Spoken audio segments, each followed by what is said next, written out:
본부. 안녕하십니까. 배종찬의 시사본부 시작하겠습니다. 어제 윤석열 대통령이 미국 캠프 데이비드에서 한미일 정상회의를 마치고 한국으로 돌아왔습니다.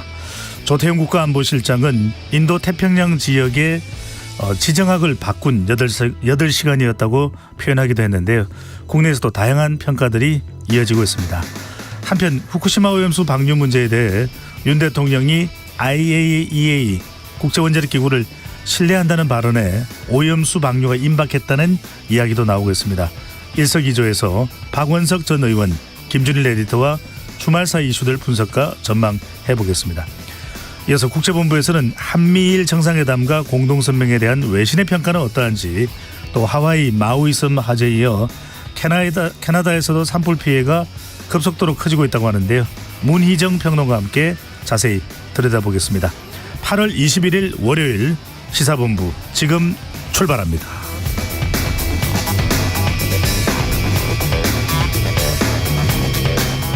1부 마지막에 듣는 노래 디저트송 신청도 기다립니다. 많은 분들이 신청해주고 계시는데요. 오늘 듣고 싶은 노래 있으시면 문자 샵 9730으로 자유롭게 보내주십시오.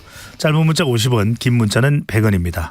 선정되신 분께는 치킨, 빙수 등 간식 쿠폰 보내드리니까요. 많은 참여 부탁드립니다. KBS 1라디오의 모든 프로그램은 유튜브에서도 함께할 수 있습니다.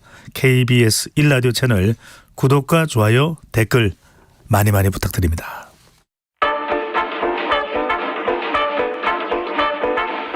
배종찬의 시사본부 한입뉴스. 오늘의 핵심 뉴스 한입에 정리하는 한입뉴스 시작해보겠습니다. 박정호 오마이뉴스 기자, 미디어인권연구소 문클의 이봉우 연구원 함께합니다. 어서 오십시오. 안녕하십니까. 네, 참 이슈가 많아요. 네. 항상 느끼는 거지만 한국에 사는 사람의 이 시사를 대하는 태도가 어떨까 생각하면 참 많다. 이런 반응부터 먼저 나오지 않을까 싶은데. 그래서 한입뉴스도 정말 입을 정말 크게 벌려가지고 이게 한입에 다 정리해야 될 것 같습니다. 어느 순간인가는 좀 확대를 해야 될 것 같아요. 두입뉴스, 세입뉴스. 네. 자, 월요일부터 좀 기분 좋으시라고 괜한 농담도 해봤습니다. 자, 윤석열 대통령 캠프 데이비드 한미일 정상회의 마치고 귀국을 했는데요. 이번 정상회의로 한미일 3국이 파트너십의 새로운 시대를 열었다, 이렇게 자평하고 있는데 주요 내용은 어떤 내용입니까? 저희가 예상해드린 대로 3개의 합의 문건이 채택이 됐습니다. 네. 먼저 한미일 협력의 포괄적 원칙을 명시한 캠프 데이비드 원칙을 보면요. 한미일이 인도태평양 국가로서 국제법과 공동의 규범, 가치에 따라 협력한다. 그래서 윤석열 대통령이 계속 강조하고 있는 가치연대, 가치동맹 부분이 명시가 됐고요. 또 하나는 힘에 의한 일반적 현상 변경 시도에 반대한다. 역시 이게 미국을 주도로 이거 중국을 견제하는 국제적 움직임에서 항상 언급이 됐던 문장이 다시 한번 들어갔습니다. 이 문장이 나오면 힘에 의한 현상을 좀 변경하려고 하는 데서는 대응하겠다는 건 항상 대만 문제가 또 나오더라고요. 남중국해나 대만 해협이 항상 떠오르는 그런 문장인데, 이 공동성명격인 캠프 데이비드 정신에서는 그 부분이 훨씬 더 적나라하게 명시가 됐습니다. 좀 이례적이라는 평가까지 나오는데요. 중국에 의한 남중국해에서의 불법적 해상 영유권 주장을 지목을 해서 규칙 기반 국제 질서에 부합하지 않는 행동이라고 규정을 했습니다. 이렇게 적나라하게 사실 규정한 적은 그동안 없었는데 이례적인 문장이고요. 또 하나, 대만 해협의 평화와 안정 유지가 중요하다면서 역시 중국의 이 양안 문제의 평화적 해결을 또 직접적으로 요구를 했습니다. 이게 그간 볼 수 없었던 중국에 대한 직접적인 견제 문장이기 때문에 눈에 띄는데, 일단 이 공동성명인 캠프 데이비드 정신은 구체적인 내용들이 많이 언급이 됐습니다. 이 북핵 대응을 위한 한미일 3자 훈련 확대하기로 했고요.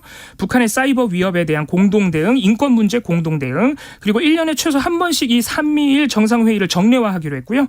경제 분야에서의 공급망 삼각 연대 구축도 명시를 했습니다. 특히 경제 분야에서 정부가 강조하는 점은 그동안에는 이 반도체 배터리 분야에서만 협력이 좀 강조가 됐었는데 이번에는 미래 기술인 AI, 양자 기술, 우주, 이런 부분들도 명시가 됐기 때문에 훨씬 더 기대를 하고 있는 모습이고요. 마지막으로 이번 정상회의에서 가장 주목되는 문건은 3자 협의에 대한 공약이라는 문건입니다. 이게 한미일 3국이 협력을 할 때 어떤 원칙에 따라 협력을 하겠다는 부분을 5문장으로 요약해 놓은 문장인데 이거를 요약해서 말씀드리면 한미일 3국의 군사적 경제적 위협이 닥쳤을 때 3국이 즉각적으로 공동 대응에 적극 나선다라는 원칙을 공약으로서 확립을 한 것입니다. 이게 미국 바이든 대통령은 공동 기자회견에서 따로 언급할 정도로 굉장히 강조를 하고 있어요.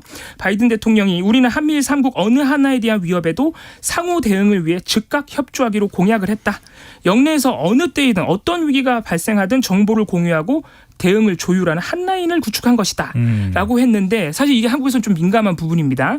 예를 들어서 대만 해협에 문제가 터졌을 때 한국군이 가야 하느냐, 한반도 유사시에 일본군이 오느냐, 이런 민감한 문제라서 이번 이 문건에서도 한미일 정상회의가 이걸 의무로 규정하진 않았습니다. 미국에서도 의무라고 하진 않았고 우리 정부는 특히 이게 원치 않으면 빠질 수 있다, 우리가 위협이 아니라고 생각하면 꼭 나가야 되는 것은 아니다라고 해명하고 있는데 이게 의무와 공약 사이의 그 의미의 모호성, 이 부분 때문에 약간의 논란은 남아있는 상황입니다. 알겠습니다.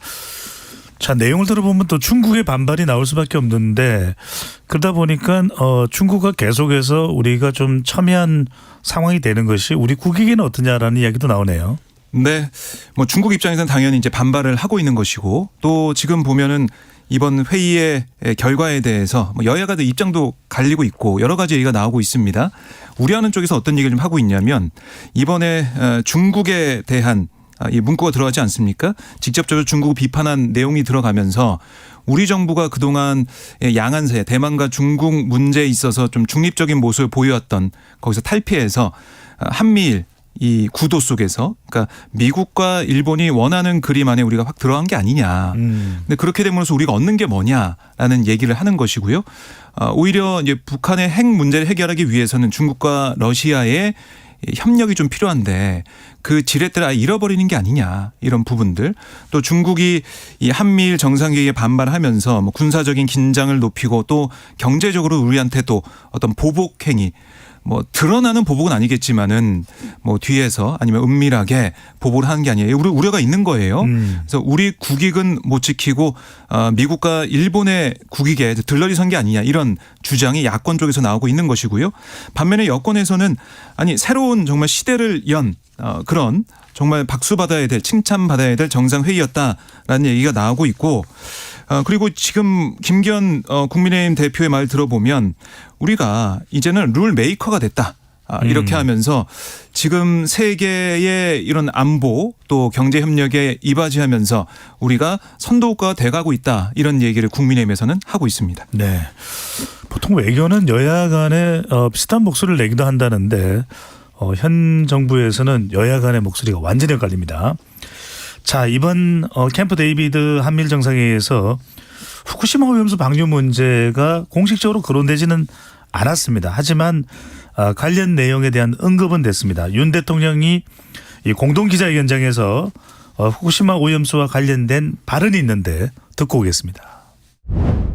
이 오염수의 처리에 대해서는 국제적으로 공신력이 있는 IAEA의 그 점검을, 그 결과를 신뢰하고 있습니다. 다만 이것이 IAEA의 점검과 그 계획대로 처리가 되는지에 대해서는 일본, 한국을 포함해서 국제사회에서 책임 있는 그리고 투명한 그런 그 점검이 필요하다고 생각합니다. 자, 윤 대통령 후쿠시마 오염수 방류에 대해서 국제 원자력 기구 IAEA의 이 보고서에 대해서 신뢰를 한다라는 이야기를 했는데, 그렇다면 이 IAEA 보고서가 방류를 인정을 한다면은 공식적으로 반대하기는 어렵다고 봐야 될까요? 그렇습니다. 사실 윤석열 대통령이 방금 들으신 대로 이 찬성 반대 여부를 명시적으로 밝히진 않았습니다만 일단 이 국제원자력기구의 보고서에 대해 신뢰를 보냈기 때문에 이 국제원자력기구 보고서가 사실상 이 절차에 문제가 없다고 결론을 내렸거든요. 그렇기 때문에 윤석열 대통령이 특별히 반대한다고 볼 수는 없는 상황이고 투명하고 과학적인 이 절차, 그리고 우리 측의 점검 참여, 이런 부분들을 또 우회적으로 방금 들으신 대로 언급을 했어요.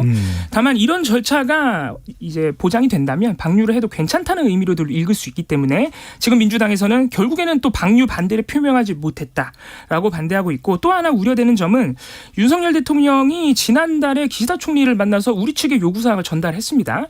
대표적인 것이 이 방류 점검 절차 마지막 과정에서 그렇죠.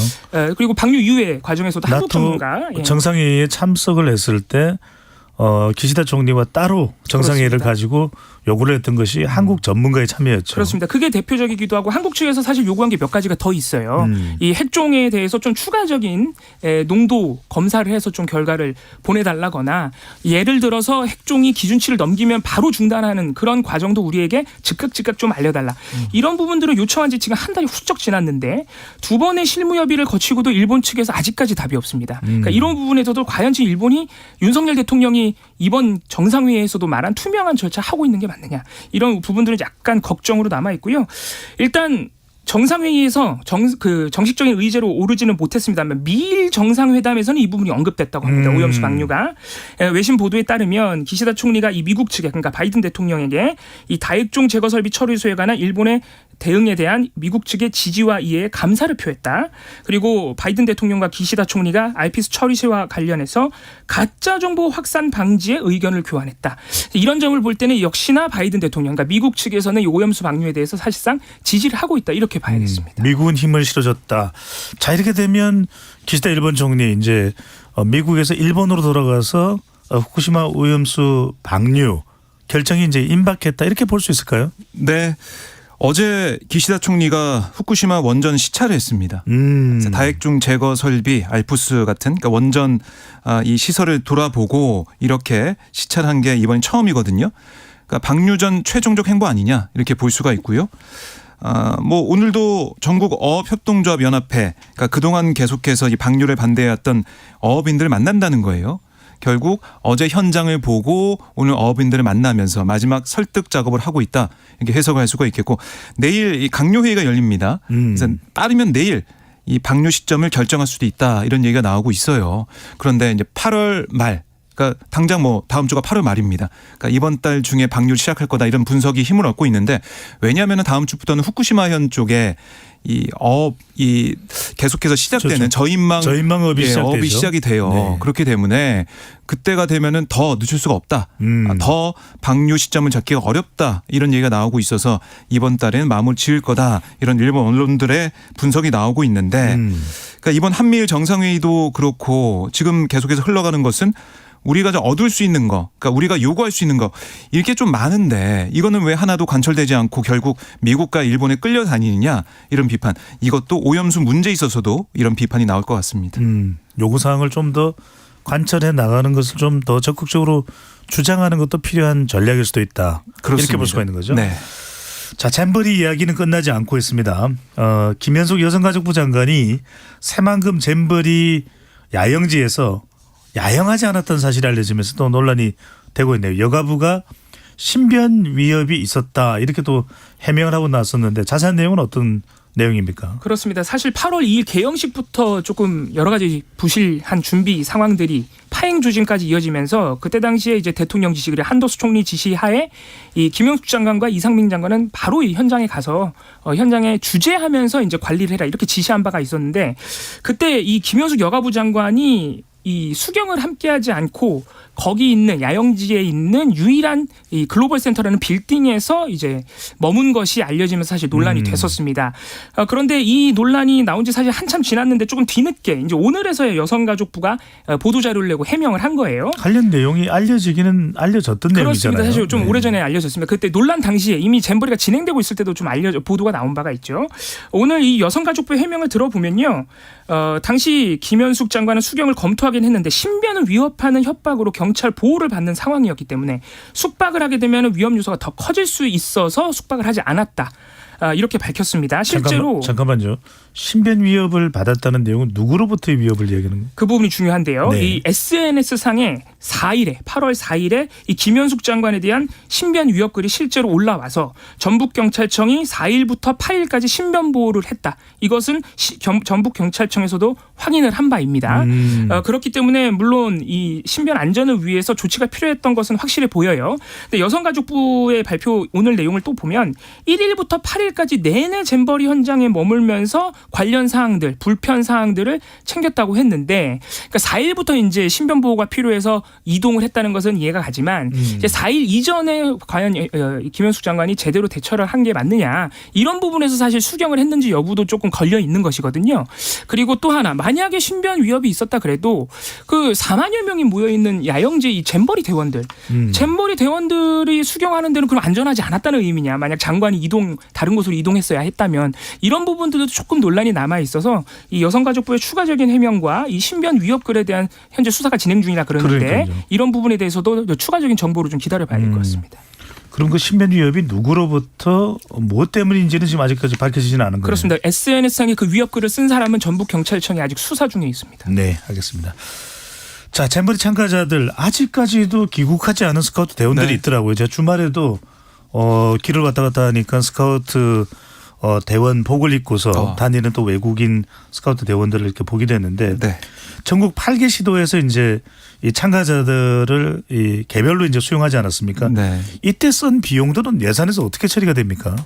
그러니까 이게 앞으로 좀 쟁점이 될 것 같다는 생각이 들어요. 우선은 각 지자체 예비비로 행사를 진행을 했습니다. 그러니까 정부에서 어떤 얘기를 했었냐면, 자치단체가 우선적으로 예비비를 사용해서 신속하게 지원하면 국가 차원에서 재원을 보전하겠다, 이런 안내가 있었다는 거예요.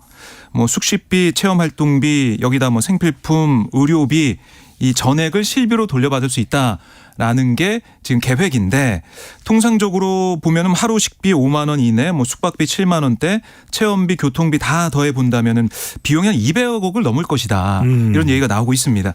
그러면 이게 얼마나 빨리 또 실비를 정확히 다 받을 수 있느냐, 이게 지자체가 좀 관심 갖는 부분이에요. 왜냐하면 지자체도 지금 어려운 살림이기 때문에 어쨌든 예비비로 다 지급하면서 가고 있는데 이거 어떻게 할 거냐, 이런 얘기가 나오고 있거든요. 근데 행안부 얘기를 들어보면 합리적인 수준이라면 실비 지원을 다 하겠지만 취지에 맞지 않는 항목이나 또 관광 비용은 재검토할 가능성도 있다, 이렇게 얘기를 했어요. 그러니까 이거는 정부에서 따져보면서, 그러니까 행안부와 여성가족부와 기재부가 모여서 의견을 뭐 얘기하고 조율하고 어떤 부분까지 된다, 이건 안 된다, 이렇게 따져보다 보면 실비 정산이 안 될 수도 있다, 100% 안 될 수도 있다, 이런 우려가 지금 지자체에서 나오고 있기 때문에 글쎄요, 잼버리 파행 사태는 아직도 진행형이다, 이렇게 볼 수가 있겠습니다. 지자체로서는 좀 황당할 수도 있겠네요. 긴급하게 정부나 또는 전북도의 새만금 스카우트 대원들을 네. 적극적으로 수용하고 프로그램도 운영했는데, 그렇죠. 지금 와서 또 관련된 재정 지원을 못 받는다고 하니까 하여튼 말끔하게 좀 명쾌하게 처리가 될 필요가 있겠습니다. 자, 이 시각 교통정보 알아보고 한입뉴스 이어가겠습니다. 김민혜 리포트 나와주세요. 네, 이 시각 교통정보입니다. 먼저 고속도로 사고 구간 있습니다. 수도권 제1순환고속도로 판교에서 구리 방향 강일 부근 3차로에서 사고나 처리를 하고 있어서 차로 변경에 주의하셔야겠고요.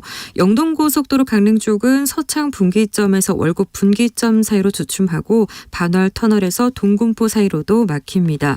이후 용인에서 양지 터널 사이로도 차가 많은데요. 이 진부 부근 1차로에서는 승용차 관련 사고나 처리를 하고 있어서 하셔야겠습니다. 또 대관령 부근 2, 3차로에서는 도로 관련 작업으로 진부 나들목에서 대관령 나들목까지 정체입니다. 인천 방향으로는 진부에서 진부 3터널 부근 역시 2차로에서 도로 관련 작업으로 부근으로 정체되고 있습니다. 남해고속도로 부산 방향으로 진교 터널 부근 1차로에서는 승용차 관련 사고나 처리하면서 차로 변경에 각별한 주의가 필요하겠습니다. KBS 교통정보센터였습니다.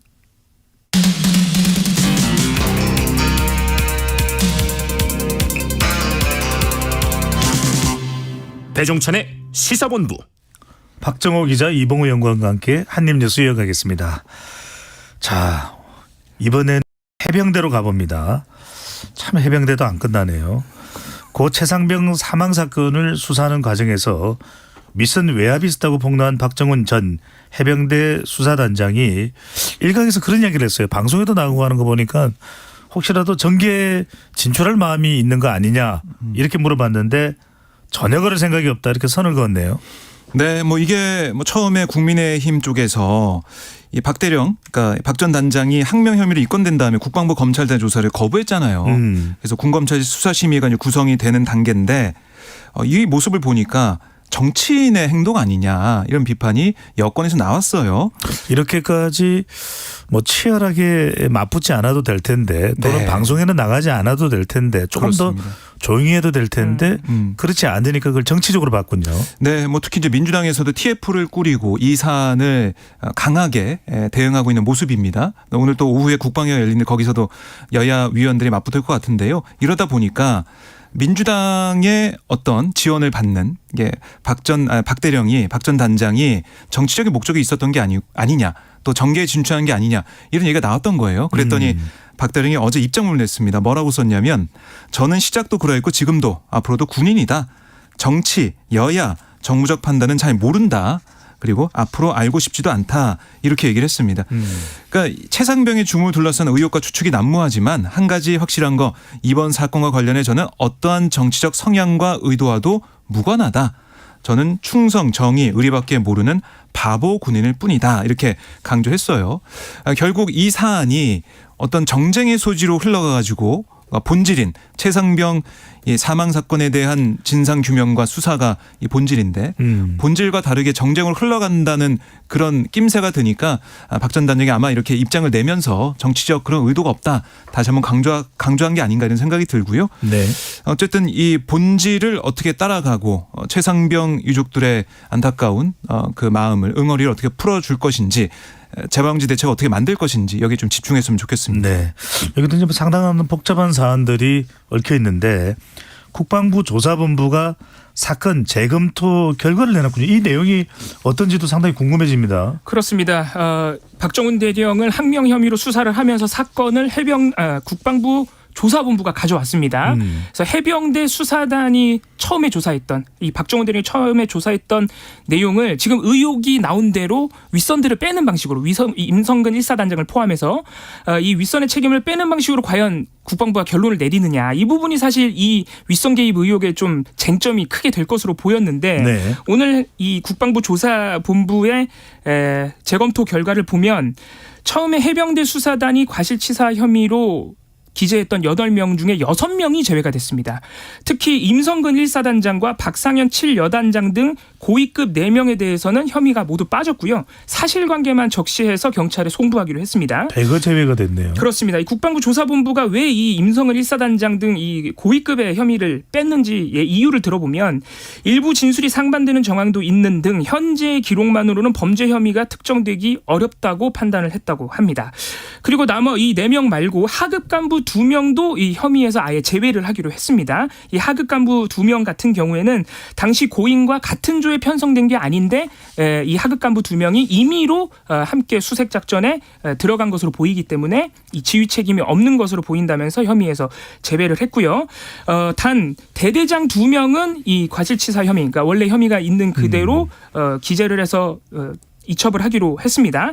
장화 높이까지만 입수가 가능하다는 여단장의 지침을 위반하고 허리까지 입수를 지시했기 때문에 이 대대장 2명에 대해서는 혐의가 인정된다고 보고 인지통보서를 작성해서 경찰이 이첩하기로 했는데 이렇게 되면서 이 해병대 수사단에 대한 윗선 개입 논란은 사실 조금 더 커질 것으로 보입니다. 결국에는 이 박정훈 대령이 지금 주장하고 있는 바대로 대통령실 국가안보실과 국방부가 언급되고 있는 그 부당한 지시라고 지금 박정훈 대령은 주장하고 있죠. 임성근 1사단장의 혐의를 빼라는 그 부당한 지시대로 국방부가 재검토 결과를 내놔버린 셈이 됐기 때문에 실제로 뭔가 윗선에서 이 임성근 1사단장을 포함한 해병대 수뇌부의 책임을 면해주기 위해서 뭔가 일이 있었던 것 아니냐. 결국 결론이 그렇게 나오지 않았느냐라는 논란이 앞으로 조금 더 이어질 것으로 보입니다. 네. 이렇게 되면 뭐 경찰에 이첩되고 앞으로 이 수사가 어떻게 진행될지도 상당한 시간이 또 걸린다고 봐야 되겠군요. 그렇습니다. 어쨌든 경찰이 수사를 해서 다시 결론을 내려야 됩니다. 예, 알겠습니다. 자, 사건 사고 관련입니다. 서울 관악구 신림동 공원 등산로에서 폭행당해 숨진 초등학교 교사 A씨가 방학 중 학교로 출근하는 길에 변을 당한 것으로 알려졌네요. 네, 병원에서 치료를 받다 안타깝게도 사고 발생 이틀 만인 19일 숨진 A씨. 사고 당시 교내에서 예정된 연수 업무를 위해서 평소 자주 이용하던 등산로를 통해 출근을 하고 있었는데요. 유족과 지인들의 얘기를 들어보니까 A씨가 방학이지만 맡은 일을 하기 위해서 출근하려다가 변을 당한 만큼 순직으로 인정돼야 된다 이렇게 호소를 하고 있습니다. 빈소를 찾아 유족을 위로한 조희연 서울시 교육감 기자들에게 어떻게 얘기했냐면 유족 말씀을 들으니까 어느 정도 공무상 재해에 해당하는 것으로 보인다. 교육청 소속 노무사와 사실관계를 확인해서 이 공무상 재해가 인정되도록 노력하겠다 이렇게 얘기를 했어요. 지금 경찰은 수사를 하고 있는데 구속된 피의자 최모 씨의 살인 혐의를 입증하는 데 수사력을 모으고 있는 상황인데요. 최 씨는 성폭행을 하려고 너클을 샀다. 주먹에 끼우는 이 금속 재질의 무기인데 이게 지금 인터넷에 보면 호신 무기로 10,000원도 안 되게 판매가 되고 있어요. 누구나 살 수 있다는 거죠. 네, 미국, 유럽에서는 구입할 수가 없는데 우리는 호신 무기로 호신 용품으로 판매가 되고 있어. 이것도 이제 문제가 있다라는 지적이 나오고 있는데 어쨌든 성폭행 하려고 이걸 샀다고 최 씨는 인정했는데 범행 당일 성폭행은 미수에 그쳤고 또 A 씨를 살해할 의도는 없었다라고 또 주장은 하고 있습니다. 하지만 경찰은 흉기를 동원해 의식을 잃을 정도로 폭행한 만큼 최소한 미필적 고의한 살인 혐의는 입증할 수 있다 이렇게 판단하고 있고 그래서 A 씨에 대한 부검도 진행을 했고요. 여러 가지 조사를 통해서 이 혐의 입증에 경찰이 수사력을 모으고 있습니다. 네, 철저하게 좀 진상이 밝혀져야 될 것 같고요. 여성 안심 귀갓길 전면 폐지를 성과로 소개한 관악구 구의원에 대한 사퇴 요구도 나오고 있는데 이것도 이 신림동 사건과 관련이 있는 겁니까? 그렇습니다. 실제로 올해 관악구 이번에 사건이 벌어진 신림동 등산로가 관악구 지역이다 보니까 네. 실제로 올해 관악구에서 이 여성 안심 귀갓길 예산이 실제로 전면 삭감이 됐거든요. 그렇다 보니까 이 사실 여성 안심 귀갓길은 경찰과 지자체가 협의를 해가지고 길에다가 조금 더 조명을 더 많이 달고 이 도로에도 이 도로등을 바닥등을 달아가지고 여기가 지자체나 경찰이 주시하고 있는 곳이다라고 여성 안심 귀갓길이라고 이렇게 좀 밝게 표시를 해놓는 그런 사업입니다. 그리고 순찰도 당연히 강화를 하고 이런 사업인데 이게 올해 전면 예산이 삭감이 되면서 이 도로등을 바닥등을 추가로 설치하는 등 또는 프로젝터도 거기 설치를 해서 여성 안성 귀갓길임을 잘 알리는 그런 프로젝트도 있는데 그거를 설치하는 예산도 없어가지고 추가적인 조치를 못했어요.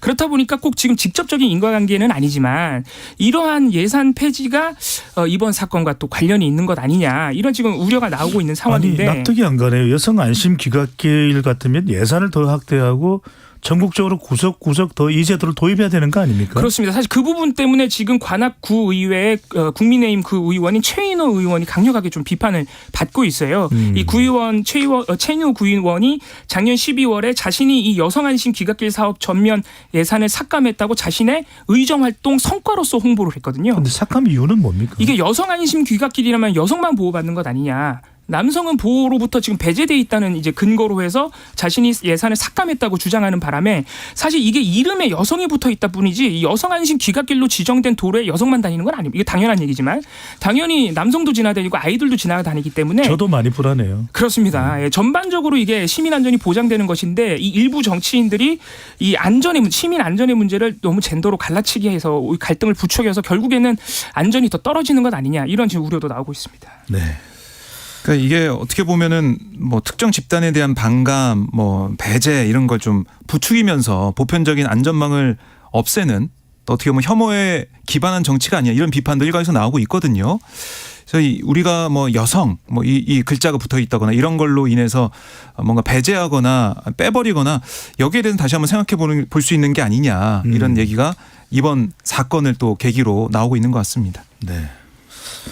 다시 생각해도 납득이 잘 안 되네요. 자, 이동관 후보자 관련 이야기입니다. 이동관 방통위원장 후보자가 지난 금요일 인사청문회를 마쳤죠. 자정을 넘기면서까지 진행이 됐는데요.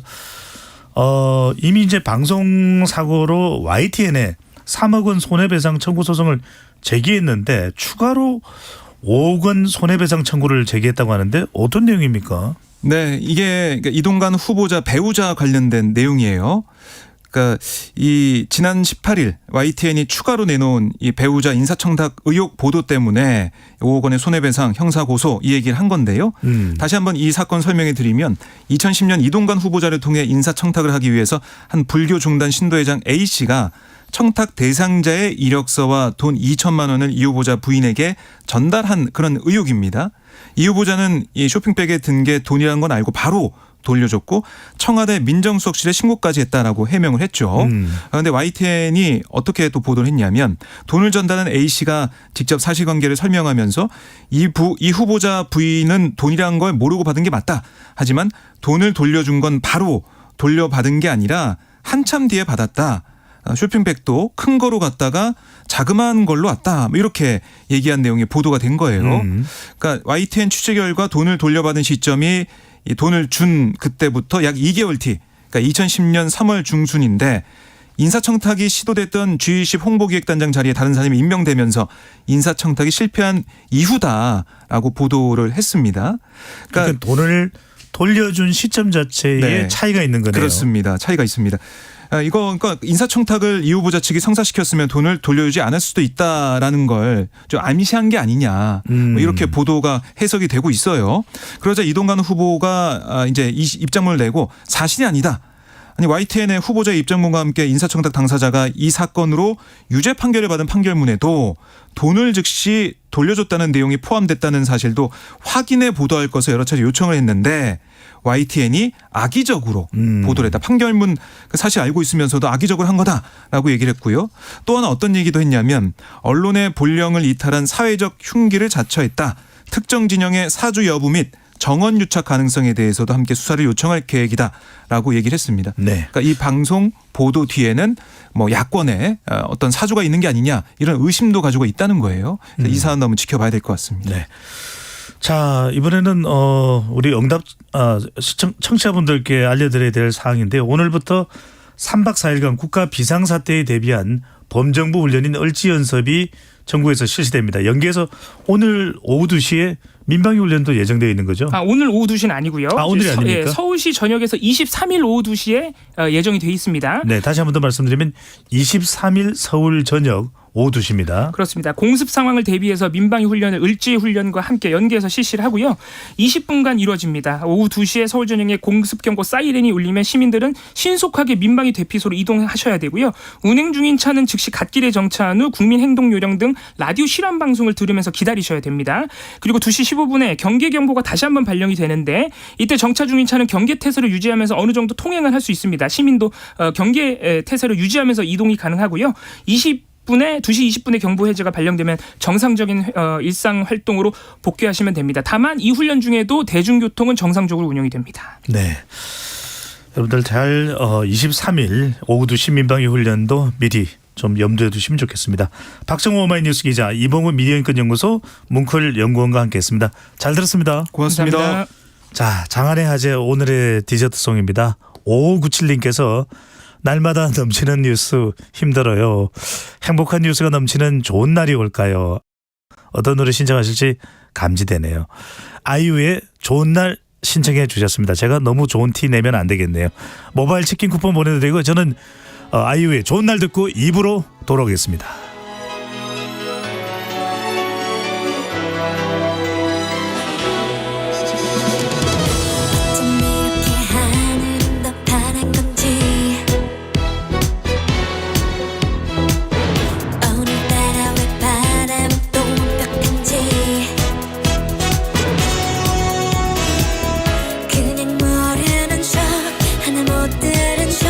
지워버린 척 난 얘기 시작할까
안녕하십니까? 오는 8월 23일 오후 2시 공습 대비 민방위 훈련을 실시합니다. 공습 경보 사이렌이 울리면 가까운 대피소로 대피하고 일부 통제 구간 운전 차량은 오른쪽에 정차한 후 라디오를 청취하시기 바랍니다. 적극적인 참여 부탁드립니다. 감사합니다.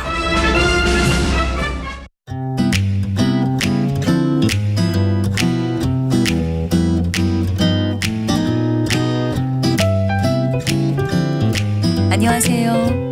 바른말 고운말입니다. 우리 속담에 발 없는 말이 천리 간다가 있습니다. 잘 아시는 것처럼 말이란 것이 비록 발은 없지만 천리 밖까지도 순식간에 퍼진다는 뜻으로 말의 삼가함을 비유적으로 나타내고 있습니다. 정말 말이란 것은 아주 빠르게 알려지는 속성이 있죠. 이렇게 얼마 되지 않는 짧은 시간 안에를 뜻하는 표현으로 금세라는 것이 있습니다. 그런데 금세를 글자로 써보면 이 말의 두 번째 음절의 세의 모음을 아이, 애와 어이, 애 중에서 어느 것을 쓰는 것이 맞을지 혼동스럽습니다. 세의 모음을 아이, 애로 쓰는 것으로 알고 계시는 분들도 적지 않은 것 같은데요. 금세는 금시 애가 줄어든 말이기 때문에 모음 애, 즉 모음 어에 이를 쓰는 것이 맞습니다. 자, 그렇다면 몇 년 못 봤더니 그새 키가 많이 컸구나. 이 예문에 나오는 그새와 너 요새는 뭘 하고 지내니? 여기에 나온 요새도 금새처럼 두 번째 음절을 모음 어이, 애를 쓰는 것이 맞을까요? 그렇지 않습니다. 그새는 그 사이의 준말이고요. 요새는 요 사이의 준말이기 때문에 금새와는 달리 사 옆에 이를 씁니다. 그러니까 금새나 그새, 요새는 모두 원말에서 줄어든 형태이기 때문에 원말이 무엇인지를 생각해 보면 쉽게 이해할 수 있을 것 같습니다. 바른말 고운말 아나운서 변희영이었습니다.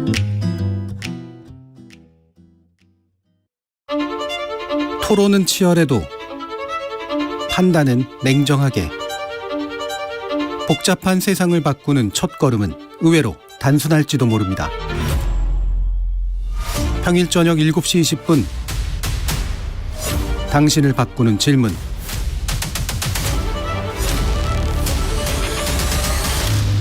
KBS 열린 토론.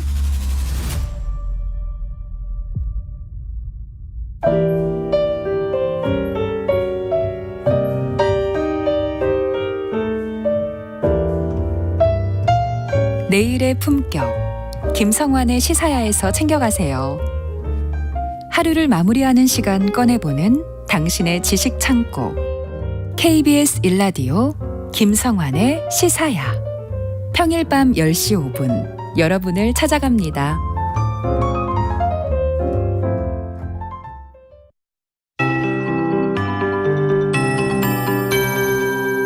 KBS 58분 날씨. 기온도 높고 습도도 높아 푹푹 찌는 듯한 찜통더위가 기승을 부리고 있습니다. 현재 전국 대부분 지역에 폭염특보가 발효 중이고요. 오늘 한낮 기온이 경북 경주는 35도, 대구와 광주 34도, 대전과 제주 33도, 서울 32도, 부산 31도 등이 예상됩니다. 어제보다 더 더워지는 곳도 많아서 온열 질환에 걸리지 않도록 더욱 주의하셔야겠습니다. 크게 오르는 기온에 대기가 불안정한 상태입니다. 밤까지 전국 곳곳에 소나기가 내리겠는데요. 양은 5mm에서 많게는 60mm로 지역에 따라 강수량의 차이가 무척 크겠고요. 특히 중부 내륙에는 시간당 30에서 60mm의 매우 강한 소나기가 쏟아지는 곳도 있을 전망입니다. 내일은 전국에 비 소식이 있습니다. 오전에 서쪽 지역부터 비가 시작돼 수요일과 목요일 사이에는 전국에 강한 비가 내리겠고요. 중부지방은 금요일까지 이어질 전망입니다. 우선 내일과 모레 사이 전국에 30에서 80mm, 곳에 따라서는 120mm가 넘는 매우 많은 비가 내릴 것으로 예상돼 비 피해가 없도록 대비를 잘 하셔야겠습니다. 비가 오면서 폭염의 기세는 잠시 주춤할 전망입니다. 현재 서울의 기온은 32.7도, 습도는 57%입니다. 송소진입니다.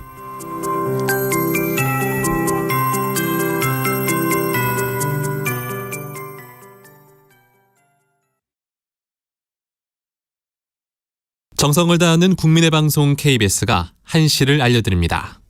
AM 711kHz, FM 97.3MHz, KBS 1라디오입니다. HLKA.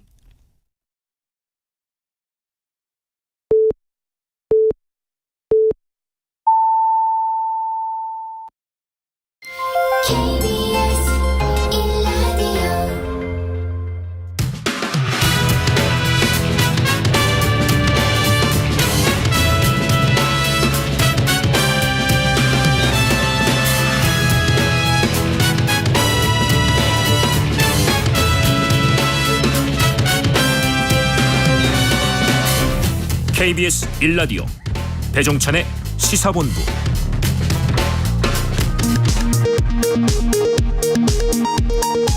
이 시각 라디오 정보센터 뉴스입니다. 윤석열 대통령은 오늘부터 나흘 동안 의지연습에서 처음으로 북핵 대응훈련을 시행한다면서 민관군이 철저히 훈련에 참여해달라고 당부했습니다.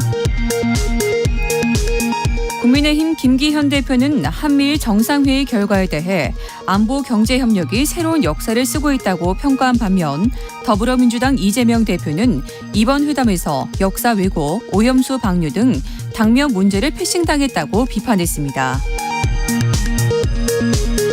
이동관 방송통신위원장 후보자에 대해 민주당은 수사 대상, 부적격자라며 비판하고 국민의힘은 인신 공격성 의혹이라고 맞선 가운데 청문보고서 채택을 논의하기 위한 국회 과방위 전체회의가 국민의힘 반대로 무산됐습니다. 방송통신위원회가 남영진 전 KBS 이사장의 해임으로 공석이 된 KBS 보궐이사에 황근 선문대 교수를 추천했습니다. 황 교수가 임명되면 KBS 이사회는 여야 6대5 구도로 여권 우위로 개편됩니다. 국방부 조사본부는 당초 해병대 수사단이 최상병 순직 사건 과시지사 혐의자로 판단한 8명 가운데 임성근 해병대 1사단장 등을 제외한 2명만 혐의자를 적시해 경찰에 이첩하기로 했습니다. 지금까지 라디오 정보센터 뉴스 정한나였습니다.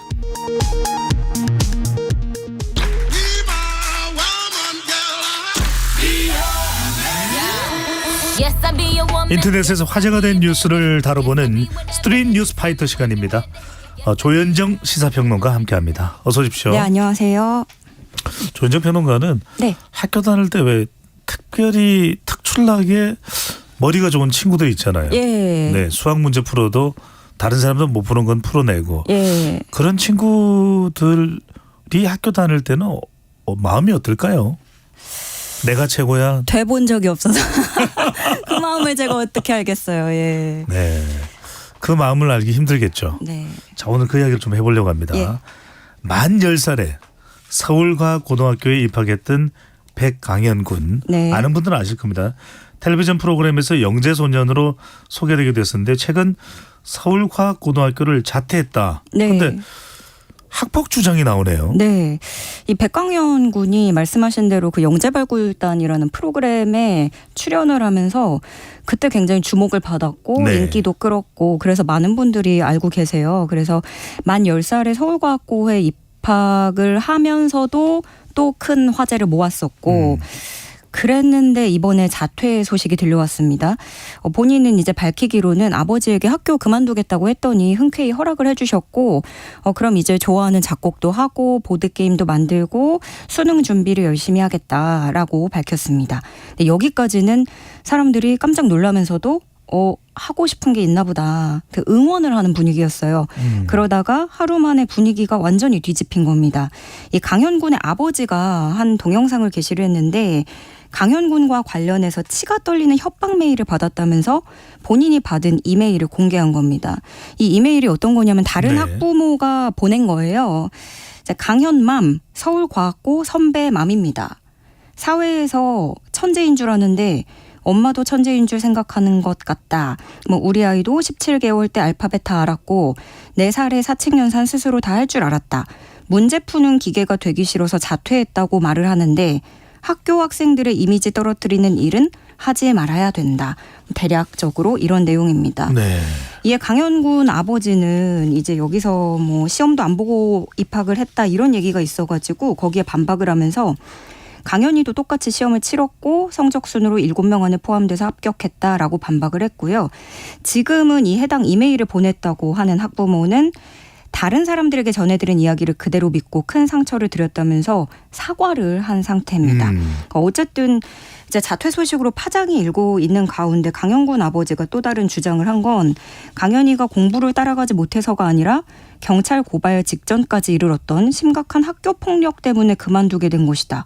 라고 주장을 하면서 파장은 더 커지고 있는 건데요. 일단은 제가 앞서 말씀드린 그 이메일을 보낸 사람 그리고 또 인터넷 모 사이트에 강영군의 모욕글을 올린 사람이 진짜 이 서울과학고 재학생인지 관계자인지는 확인이 되진 않은 상태고요. 그런 가운데 이번에 또 이 일이 커지면서 이 서울과학고 학생이라고 본인을 소개한 학생이 글을 또 올렸는데요. 어린 강연희를 품어주지 못한 건 반성하고 있지만 저희들 역시 어린 친구를 책임지고 과제를 해내기에는 버거운 고등학생 입시생이었다는 걸 감안해 주시길 간곡히 요청드린다. 이렇게 또 글을 올리기도 했습니다. 분명히 뭐 어떤 한 학교의 전체가 그랬다라고 뭐 얘기를 할 수 있는 상황은 아니고요.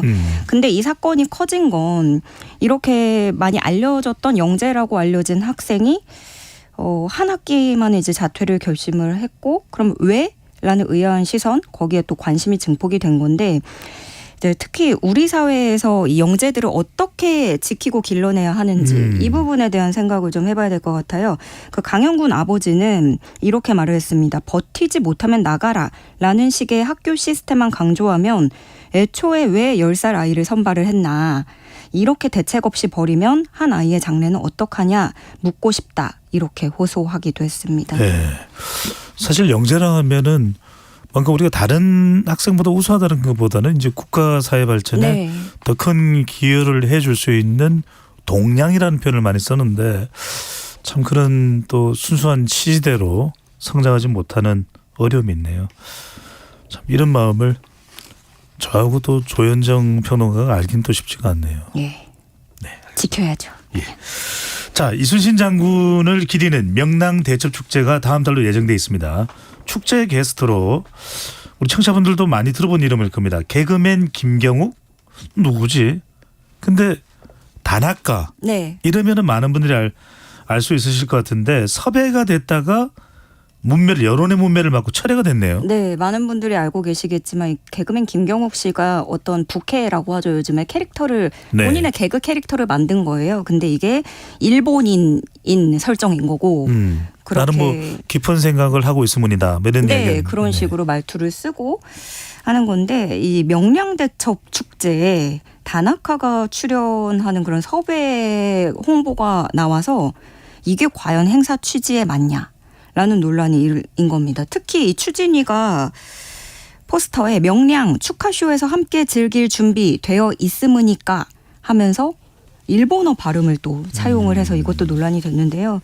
누리꾼들은 기획한 사람이며 이를 승인한 사람이 누구냐, 정신이 나간 게 아니냐, 이순신 장군을 욕보이지 말라라고 비판을 했습니다.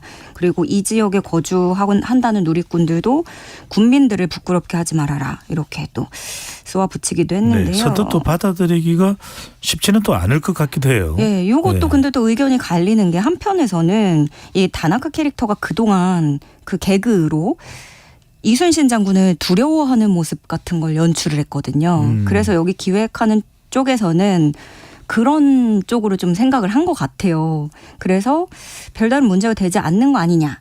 이런 의견도 소수 있습니다. 그렇군요. 행사라고 하면 상당히 또 어떤 출연자가 나오느냐에 따라서 민감할 수도 있는데 이순신 장군은 또 우리에게 영원한 영웅이죠. 그렇죠. 성웅 이순신이기 때문에 참 이런 약간의 여지도 참 쉽지는 않다. 이런 생각도 듭니다.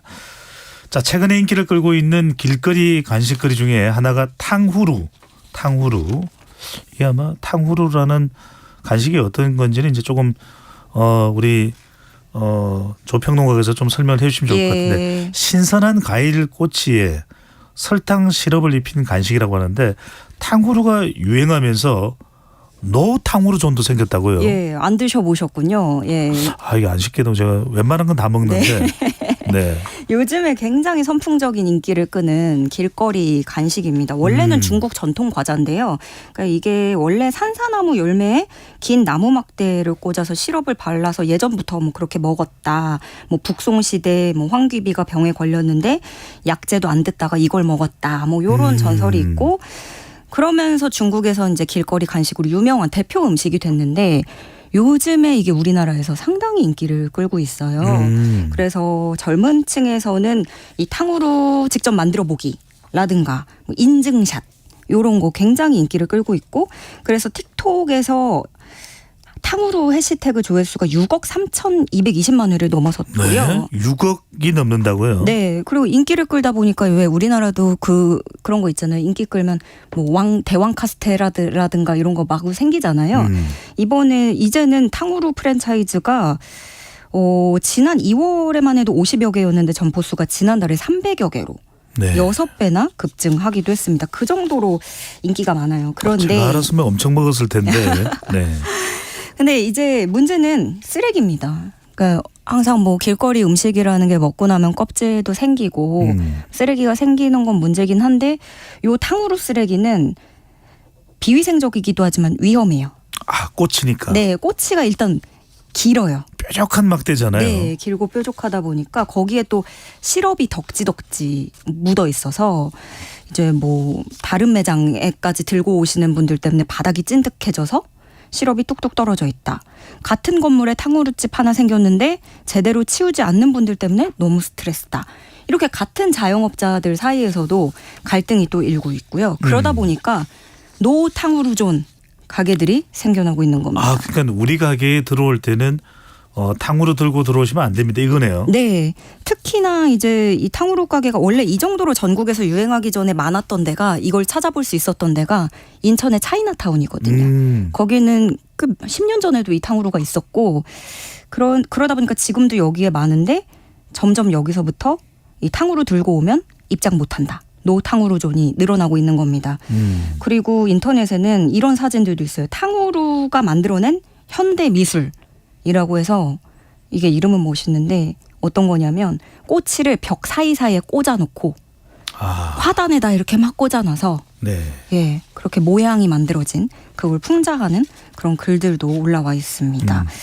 탕후루하고 탕수육하고는 다른 거죠? 성은 똑같네요. 예. 둘 다 차이나타운에 가면 많이 만나보실 수 있습니다. 네. 무식이 탄로가 나네요. 네, 이 길에도 절대 버리시면 안 되지만 이런 뾰족한 거는 쓰레기 봉투에도 다 잘게 쪼개서 꼭 버려 주셔야 돼요. 네. 처리하다가 많이들 다치신다고 해요. 그러니까요. 먹는 건 좋은데 이게 또 다른 피해를 주면 또 안 되니까요. 네. 자, 청취자분들도 요즘 넷플릭스나 웨이브 같은 OTT 서비스 동영상 스트리밍 서비스 좀 많이 이용하실 텐데요. 언제부턴가 조금씩 가격이 올라가고 있다. 또 실제로 가격이 많이 올랐다고 하는데 관련 내용 짧게 좀 소개를 해 주시죠. 네, OTT 서비스 이용하는 구독 비용도 참 부담이 많이 되고 있어요. 뭐 아예 가입을 안 하신 분들이 있을지언정 하나만 가입하신 분들은 또 없거든요. 보시기 시작하면 여러 개를 가입합니다. 왜냐하면은 이게 또 보고 싶은 콘텐츠가 다 군데군데 분산이 돼 있어서 그렇게 하게 되는데 디즈니 플러스의 미국 요금이 또 오른다는 소식입니다. 이게 어떤 식이냐면 그 넷플릭스도 또 가격이 올랐고요.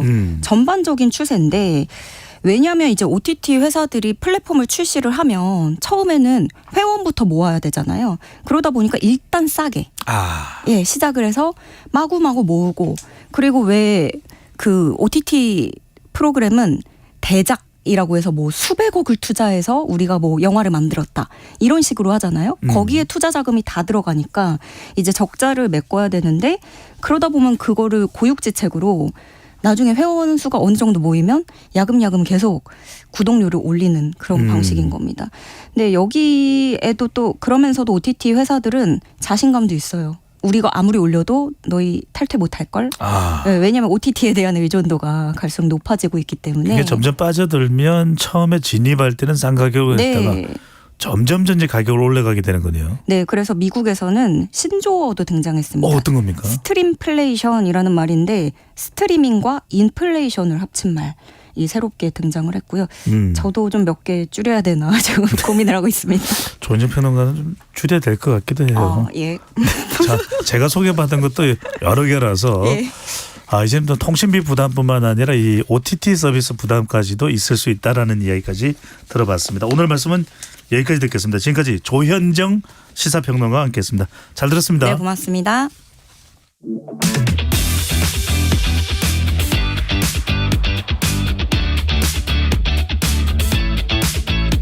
배종찬의 시사본부는 여러분과 함께합니다.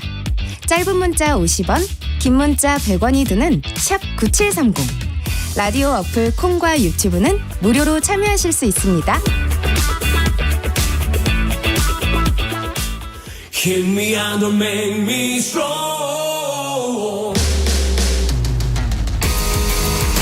매주 월요일 주말 동안 있었던 뉴스를 정리하고 새로운 주간 뉴스를 미리 살펴봅니다. 발빠른 뉴스와 깊이 있는 해석이 있는 일석이조 시간입니다. 박원석 전 의원, 김준일 뉴스톱 수석 에디터와 함께합니다. 두 분 어서 오십시오. 네, 안녕하십니까. 네. 박원석 의원께서는 뭐 최근에 신당 관련해서 계속 좀 활동을 하고 계시는 겁니까? 아니면 별다른 또 활동이 있는 건 아니죠? 고민을 많이 하고 있습니다. 고민을. 네. 그리고 당 내에서 네. 특히 이제 정의당의 진로에 대해서 고민하는 이제 당원들하고 당내 모임도 만들고 이런저런 포럼도 하고. 그렇게 아직 정의당 소속이신 거죠? 예, 아직 소속입니다. 네. 자, 정치권에 앞으로 이제 총선을 앞두고 다양한 변화들이 있을 텐데 관련한 내용도 저희 시간을 가지고서 또 다뤄보도록 하겠습니다. 먼저 캠프 데이비드입니다. 한미일 정상회의 평가부터 해보겠습니다. 자, 두 분께 이 100점 만점 중에 이 캠프 데이비드의 성과 몇 점으로 줄 수 있는지 먼저 씩하고 웃는 우리 김준일 수석 에디터에게 여쭤보겠습니다. 100점 만점 중에 몇 점일까요? 사실 이건 설명이 좀 길게 필요한데 그냥 일단 점수부터 말씀해 주시고요. 점수부터 말씀을 드릴게요. 저는 80점. 80점. 자, 상당히 꽤 괜찮은 점수로도 볼 수 있을 것 같아요. 박원석 의원께서는요. 저는 여전히 이 성과에 대해서 100% 네. 확신하기 어렵기 때문에 50점. 50점. 네. 자, 80점 이야기부터 먼저 들어볼까요? 어떤 네. 면에서 80점 또 어떻게 평가를 하시나요? 그러니까 80점은 어떤 학점으로 따지면 어떤 데는 B고 어떤 데는 C예요. 예, 그러니까 이게 약간 모호하다라는 건데 그러니까 이게 지금 이번에 내용들은 뭐 앞에서도 이제 설명이 됐으니까 많이 길게 설명 안 하겠지만 이제 한미일의 사실상의 준 군사 동맹으로 이제 진화했다라는 거잖아요. 그러니까 이게 그러니까 그런 부분을 봐야 될 것 같아요. 그러니까 뭐냐면은 이 지금 신냉전으로 들어갔는데 우리가 이것을 따로 거부할 수 있는 것인가? 아니면은 이거의 이 도도한 흐름에 우리가 올라타야 하는 것인가? 뭐 이 부분이 있고 이 내용에 있어서 이제 이번에 정상회의에 있어서 나왔던 내용들이 하나하나를 보면은 상당히 이제 수위가 높단 말이에요. 그러니까 이게 남북 문제뿐만이 아니라 동아시아 문제, 인도태평양 문제까지 다 개입을 하는 건데 이게 적절한 것인가? 아니면 불가피한 것인가? 뭐 이런 것들이 이제 상당히 고민되는 부분이죠. 저는 제 의견부터 말씀을 드리면은 지금 미국하고 좀 더 가까워지는 것은 조금 불가피하다라는 생각을 하고 있어요. 그러니까 지금 이 상황에서 이제 신냉전 체제로 접어든 것도 있고 미국이 중국을 견제하겠다라는 강력한 의지가 있거든요. 그게 이제 얼마나 갈지 어떻게 될지는 알 수가 없으나 뭐 어떤 경제평론가는 중국을 원시 시대로 돌려버리겠다. 이게 미국의 의도라는 거예요. 그러니까 그거는 이제 반도체나 핵심 어떤 소재나 이런 것들을 다 규제를 하겠다라는 거죠. 이게 굉장히 장기화될 가능성이 상당히 높아 보이는 상황에서 그러니까 균형점을 찾는 것도 중요하지만은 미국하고의 어떤 관계 이런 것들이 상당히 가까운 것도 매우 중요하다. 제가 이제 장황하게 이렇게 설명하는 거는 제가 정치인이면은 딱 하나 해놓고 이게 옳습니다라고 하는데 저는 저널리스트이자 이제 분석가 평론가니까 이런 얘기들을 할 수밖에 없는 거예요. 그래서 어떻게 보면은 이런 고민들이 이제 여기에 이제 녹아나 있다 뭐 이런 생각을 하는데 다만 이제 너무 좀 극단적이다. 이 정부가 하는 거는 뭐든지 너무 극단적이라는 거 뭐 뒤에 좀 다 설명을 하겠지만은 디테일에 들여다보면은 너무 문제가 많아요, 사실은. 알겠습니다. 자, 하여튼 설명은 자세하게 해주셨는데 높은 점수를 줬습니다. 자, 그러게요. 뭐 50점 주셨는데 상당히 아쉬운 점이 많았다. 어떤 부분들이 대체로 그렇게 평가를 내리시는 걸까요? 일단 우리가 지금 어쨌든 이런 미국이 주도하는 이른바 이제 새로운 글로벌 국제 질서 여기에 어느 정도 수동적으로 편승할 수밖에 없는 현실에 대해서는 인정을 합니다. 근데 이제 대한민국도 더 이상 약소국 외교를 하는 나라가 돼서는 안 된다고 생각해요. 그러니까 중진국 외교를 할 수 있어야 되고 그 중진국 외교의 핵심은 전략적 균형이라고 생각하거든요. 저는. 그러면 지금 어쨌든 미국이 새롭게 만들어가고 있는 이 인도태평양 전략이라고 하는 국제 질서에 우리가 빠져나올 수 없습니다. 그리고 이제 한미일 협력이나 한미 동맹의 성격 자체도 많이 변화하고 있어요. 이번에 그 결정적으로 그 변화를 드러낸 게 이번 이제 삼국 정상회담이라고 생각하거든요. 주로 어떤 부분이 그래요? 더 이상 이제 한반도나 동북아의 지역 동맹이 아닙니다. 그러니까 한미 동맹은 광역화된 거예요. 인도태평양이라고 하는 훨씬 넓어진 그 지역에 있어서 뭐 안보를 비롯한 여러 가지 그 협력의 하나의 축으로서 한미동맹이 확장된 거고 마찬가지로 한미일 협력의 범위도 더 이상 뭐 동북아 뭐 한반도 여기에 어떤 지정학적인 위협에 대응하는 그런 어떤 이 군사적 협력 체제나 그런 안보 협력 체제를 넘어서서 이 인도태평양 지역에 조성된 여러 가지 안보 위협, 이를테면 뭐 남중국해 문제라든지 대만 해협 문제라든지 그리고 일본과 러시아 간의 뭐 쿠릴 열도 그 영토 분쟁이라든지 이런 게 다 어떻게 보면은 한미일 이 협력 체제의 범위 내로 들어온 겁니다. 일종의 이제 지역 안정 동맹으로 확장된 거예요. 여기서 이제 우리만 전략적 균형을 찾겠다 미중 사이에서 이럴 수 없어요. 때문에 무게 중심이 여기에 쏠릴 수밖에 없다는 건 이해하는데 그럼에도 불구하고 우리는 우리 나름의 그 특수한 지정학적인 그런 리스크가 있고 그걸 감안했을 때 이게 이제 한미일이 이렇게 밀착되면 반작용으로서 북중로가 공고해지거든요. 그 사이에서 어떤 전략적 균형을 취할 건지 고민이 굉장히 많이 필요한 대목이에요. 살아남기 위해서 그리고 지속적인 어떤 뭐 지역 내 평화 뭐 내지는 번영 이런 것들을 추구하기 위해서. 근데 이 정부의 가장 큰 문제점은 고민이 없어요. 그냥 그 같이 엎어져 버리는 거예요. 미국이 부여하는 질서가 있으면 그게 절대적 진리고 그게 절대적으로 옳고. 근데 보십시오. 아무리 미중 간에 전략 경쟁이 격화되고 있다 그래도 실제 미중 간의 경제 협력이 줄어든 건 없습니다. 미중 간의 교육 규모도 줄어들지 않아요. 첨단 사업 분야에 있어서 협력, 세계 최대의 배터리 업체가 중국에 있는데 거기하고 미국의 글로벌 기업들하고 협력 줄어들지 않습니다. 그거는 일본과 중국 간에 있어서도 마찬가지예요. 우리만 이게 이념에 경도돼서 현실을 잊고 나대다가 진짜 이 본전도 못 건지는 이런 상황이 올 수 있다. 그 점을 매우 유의해야 된다. 그래서 우리가 이 한미동맹을 중시하고 우리의 전략적인 그 이 외교안보의 축을 한 발을 거기 굳게 디뎌야 되지만 다른 한 발은 국익을 위해서 열심히 움직여야 됩니다. 이런 이제 농구 기술로 그걸 피봇이라 그러는데 이런 피봇 외교를 해야 되는데 두 발 다 담그는 이런 이제 수렁에 빠지는 이런 외교를 하고 있어요. 그 점이 유감스럽기 때문에 50점 이상 주기 어렵다. 네. 미국이 중요하지만 중국의 가치도 놓쳐서는 안 된다 이런 점을 강조해 주셨는데 또 하나가 구체적으로 좀 들어가 보겠습니다. 이 안보 협력을 제도화했다. 이번에 이제 준 군사 동맹 협의체의 성격도 가지고 있다는데 미국이 또 내년에 이 대통령 선거했습니다. 또 일본도 정권이 바뀔 수도 있고 물론 이제 일본은 정권이 잘 안 바뀝니다. 자민당 아니 그러니까 제가 말씀드리는 건 이제 파벌이 총리가 바뀔 수도 있는 것이고 또 우리도 뭐 몇 년 뒤에는 이제 또 선거 대통령 선거가 있고 그러니까 이런 것이 계속 앞으로도 정권이나 지도자의 변화가 있어도 계속 지속될 수 있을까 이런 또 의문이 생기는 거잖아요. AP가 보도한 거를 좀 말씀을 드릴게요. 네. 그대로 이제 한국어로 번역을 한 건데.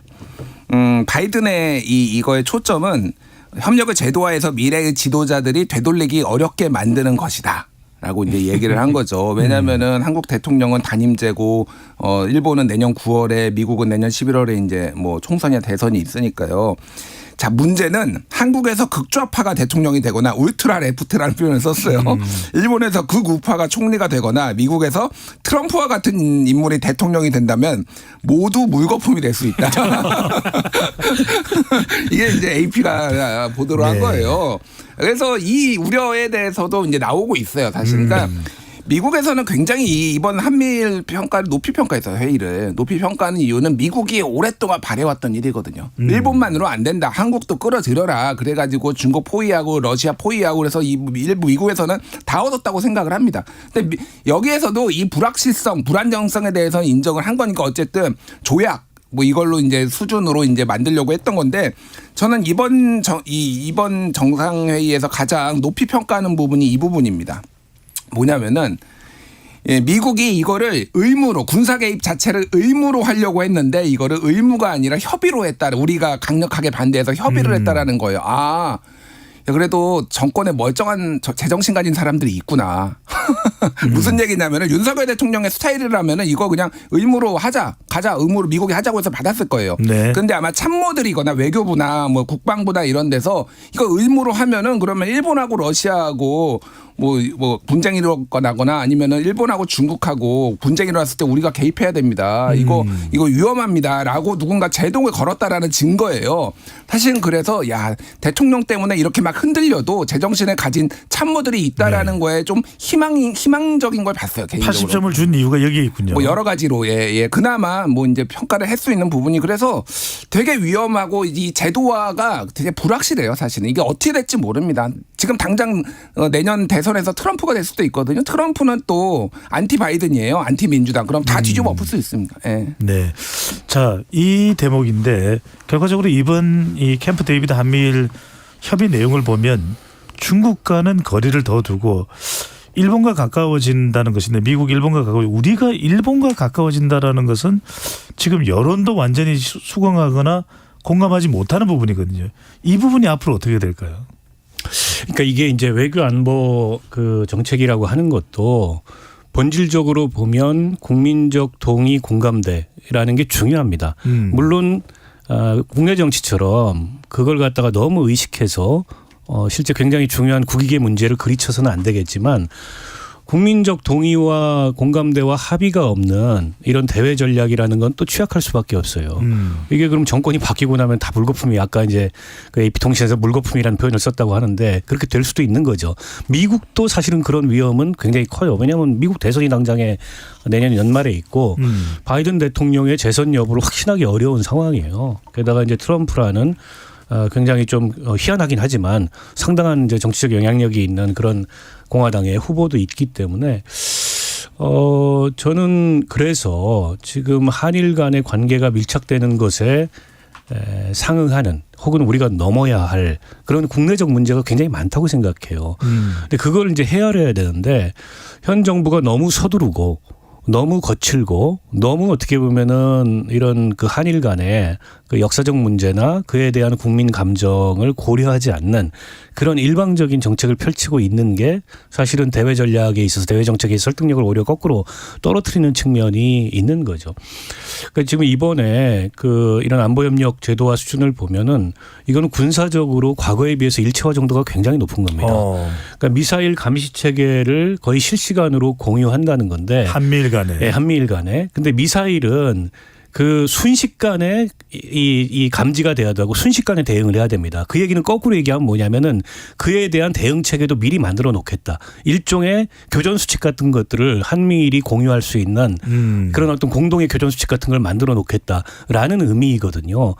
그리고 정보를 공유하는 거는 더 나아가서는 이거는 이제 행동을 하게 되는 거고 대응을 공유하게 되는 겁니다. 그러니까 이거는 뭐 말만 이제 안보 협력이라고 얘기하지 사실은 유사동맹 체제로 이 한미일 간의 군사 협력이 진화하는 거거든요. 그러면은 한국과 일본의 공동의 적은 북한, 또 한국과 미국과 일본의 공동의 적은 중국 이렇게 굉장히 좀 부각이 되는 그런 상황이 초래될 수도 있겠네요. 뭐 실질적으로 그럴 수밖에 없죠. 그리고 중국의 반응도 아주 즉각적인 반응이 오지 않습니까? 대만 해협 인근에서 군사훈련 일종의 무력 그 도발을 함으로써 그리고 오늘도 이제 북한 같은 경우도 마찬가지로 그런 대응에 나섰다고 보고요. 그러니까 아까 이제 김준일 그 대표가 얘기했던 의무를 협의로 톤 다운을 시킨 건 좀 잘했다고 생각하는데 그 협의가 사실상 의무예요. 그러니까 협의의 의무를 부과한 거죠. 그냥 의무를 부과하는 거는 조금 껄쩍지근한 게 있으니까 때문에 이런 이른바 이제 이 동북아를 넘어서서 한반도를 넘어서서 영내, 여기서의 영내는 인도태평양 지역입니다. 영내의 재반 안보 위협에 공동 대응하는 그런 이제 유사 동맹으로, 지역 안정 동맹으로 한미일 안보 협력 체제가 진화해 가고 있는 겁니다. 여기서 좀 더 나가면은 나토 같이 되는 거죠. 다자간의 이제 그야말로 다자간 동맹이 되는 건데 아직 그 수준까지는 아니라고 하더라도 그래서 제가 이제 한미 동맹의 성격도 바뀌고 있고 한미일 안보 협력 체제의 성격도 바뀌고 있다고 말씀드리는 건데, 이에 대해서 국민적인 이해와 공감대와 동의와 이런 게 있어야 돼요. 그러려면 저런 이제 그 삼국 정상회담을 하고 오면 그 성과에 대해서, 그 의미에 대해서, 그리고 앞으로의 비전에 대해서 야당을 상대로, 국회를 상대로 설명하고 이해를 구하고 정보를 공유하고 이런 게 반드시 따라야 됩니다. 그런데 이건 마치 무슨 성과 발표하듯이 국무회의에서 모두 발언 한번 하고 기자간담회조차 없이 저렇게 끝내는 게 저는 문제라고 생각하는 거예요. 이게 얼마나 중요한 대외 전략의 변화고 우리 대한민국의 이 국익과 관련돼서 혹은 대한민국의 운명과 관련돼서 중요한 변화가 일어나고 있는 건데 이걸 왜 정권과 대통령만 알아야 됩니까? 국민도 알아야 되고 야당도 알아야 되고 언론도 알아야 되고 거기에 대해서 반론하고 질문하고 치열한 토론을 통해서 그걸 갖다 숙성해가는 이런 과정이 있어야 되잖아요. 그런 게 없다는 게 저는 문제라고 보는 겁니다. 알겠습니다. 자, 이 캠프 데이비드의 한미일 정상회의 이후에 정치권이 가장 주목하고 있는 것은 일본의 이제 오염수 방류입니다. 이재명 더불어민주당 대표는 이번 한미일 정상회의는 일본의 오염수 방류를 저지할 마지막 기회였는데 국민의 명령에 불응했다면서 윤 대통령을 비판을 했고요. 반면에 윤석열 대통령은 오염수 방류에 대해서 국제적으로 공신력 있는 국제 원자력 기구의 점검 결과를 신뢰하고 있다. 일본에서는 이제 방류에 힘을 실어준 것으로 해석이 되는 그런 모양새로 나타나고 있기도 한데, 이제 김준일 수석이 보기에는 뭐 일본의 오염수 방류에 대한 걸림돌은 다 이제 사라졌다 이렇게 봐야 될까요? 그러니까 뭐 걸림돌이 사라졌다기보다는 그냥 우격다짐으로 방류하겠다라는 거죠. 걸림돌은 여전히 있죠. 그러니까 주변국도 반대하고 일본 그 후쿠시마 어민들도 반대하고 일본 뭐 국민들도 우려하고 하는데, 이게 이제 이거를 가지고 있으면은 평생 고민이니까 그냥 버리겠다. 뭐 이거의 입장은 변화된 게 없고 8월 말도 원래 이제 해수욕 시즌 끝나고 그리고 9월부터 후쿠시마 어민들 조업하는 거 시작 전에 8월 말에 하겠다라는 것도 이미 올 초부터 얘기 계속 나왔어요. 그러니까 올 여름에 넘기지 않겠다라는 이미 몇 년부터 나왔고 올 초부터 이미 8월 말이 될 것이다. 그러니까 그냥 가는 겁니다. 그래서 이 부분은 뭐 윤석열 대통령이 뭐 IAEA 사찰을 존중한다 하는데 IAEA의 그 보고서 내용이 주변국에 대한 그런 어떤 평가와 그리고 장기적인 위해 뭐 이런 거에 대해서는 안 들어 있다라는 거잖아요. 그것도 다 알고 있어요. 근데 그냥 과학적이라고 하니까 나는 믿겠다라고 뭐 하는 걸 어떻게 하겠습니까? 그러니까 이 부분은 모르겠어요. 굉장히 전 개인적으로 유감이고, 저번에도 말씀드렸지만은 이제 일본이 이제 후쿠시마 수산물 수입하라라고 이제 안 하면 이제 저기 WTO 제소할 거거든요. 갈 가능성이 높다고 봅니다. 그러면은 이제 우리는 이제 뭐 반대 논리가 없는 거예요. 니들이 다 인정하고 니들이 과학적이라고 했는데 이거 한국의 패소할 가능성이 상당히 높아졌다. 일본의 처분만 기다리는 신세가 됐다. 뭐 이렇게 좀 말씀드리겠습니다. 네. 자, 이 일본의 이 보도와 관련된 부분에 대해서도 논란이 되고 있습니다. 최근에 이제 윤석열 정부가 내년 총선을 염두해서 일본의 후쿠시마 오염수 조기 방류를 요청했다는 일본 아사히 신문의 보도가 있었는데, 박구현 국무조정실 차장, 그러니까 박구현 국무조정실 차장이 1일 브리핑을 하는 담당자입니다.